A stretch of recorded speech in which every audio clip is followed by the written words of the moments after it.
We stay in Addis Ababa for the story of a group of traditional cobblers that left their boutiques in the Mercado to unite and fight the country's top shoemakers. I used to work with my parents as a shoe wholesaler. My father was a shoe wholesaler. My mother was a retailer. Then I grew up watching that. Then I saw a lot of problems the industry facing and small businesses facing. And I said, how can we manage small businesses better, especially in this sector, in the shoe industry? That's how it started. I was 19. With a population of 85 million and a growth rate of nearly 8% in 2013, Ethiopia's middle class is steadily growing. With it comes new demand for cars, property, and fashionable clothes. Consumer spending habits have changed and new business opportunities are legion.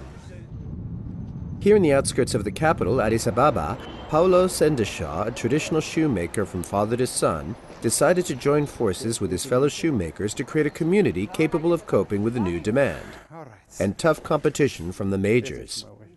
Better than. Okay. They love it so much. It's very nice.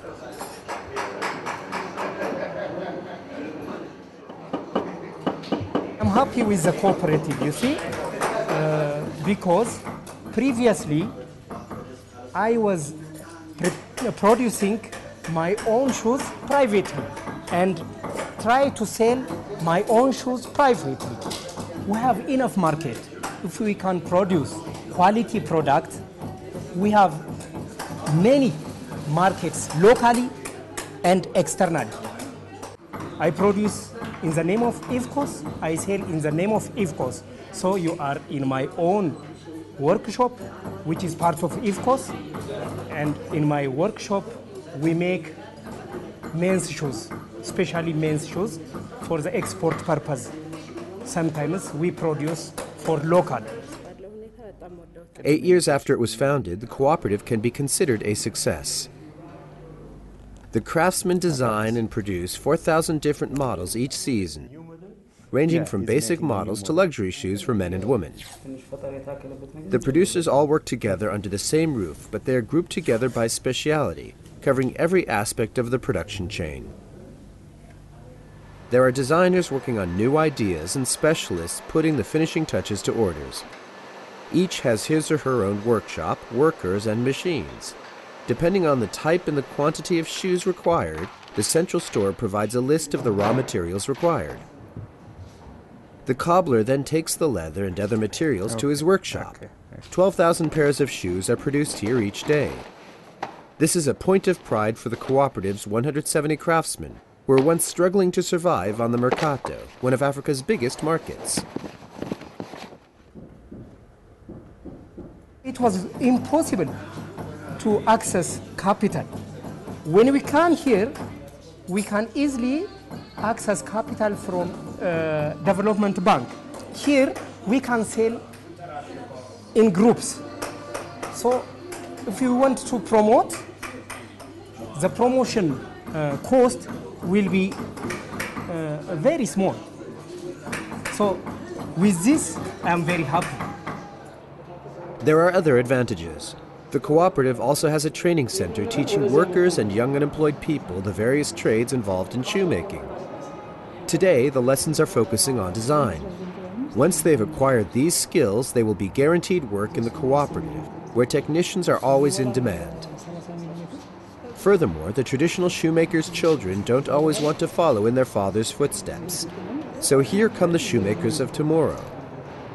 For Andia, the training is a chance to prepare her future.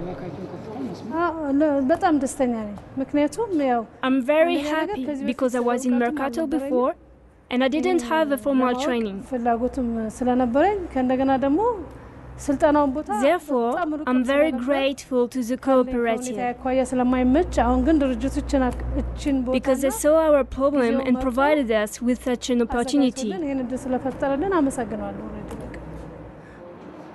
The training center calls on specialists from each field of activity to improve production standards. In the face of tough competition from major Ethiopian producers, quality is the key to survival. The challenge is to make sure all members meet these high standards. Thanks to constant checks, quality is greatly improved and the order books are filling up.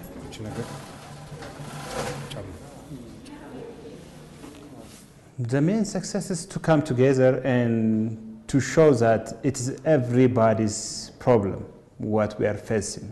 Let's say when we do it individually, everybody has that problem. Nobody's solving nobody's problem. We are here to plan together, that's all. When we plan together, we are stronger. That is the thing. After 8 years, the EIFCOOS Cooperative seems bound for success with promising export contracts. From the informal. But despite a clear government will to encourage entrepreneurship, Ethiopian red tape often gets the better of initiatives the state is supposed to be helping.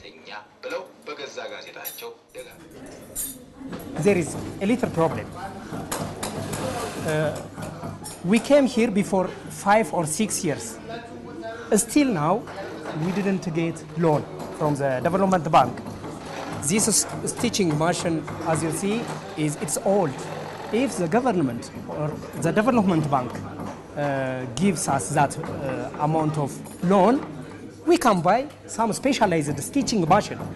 It will help us to develop quality products. With an estimated 13 billion pairs of shoes sold worldwide in 2015, the major international groups are sharpening their knives to carve out a slice of what they see as their pie. But in Addis Ababa, EIFCOOS, with its 100 or so traditional African shoemakers, is determined to get to the top in shoe business and claim their share.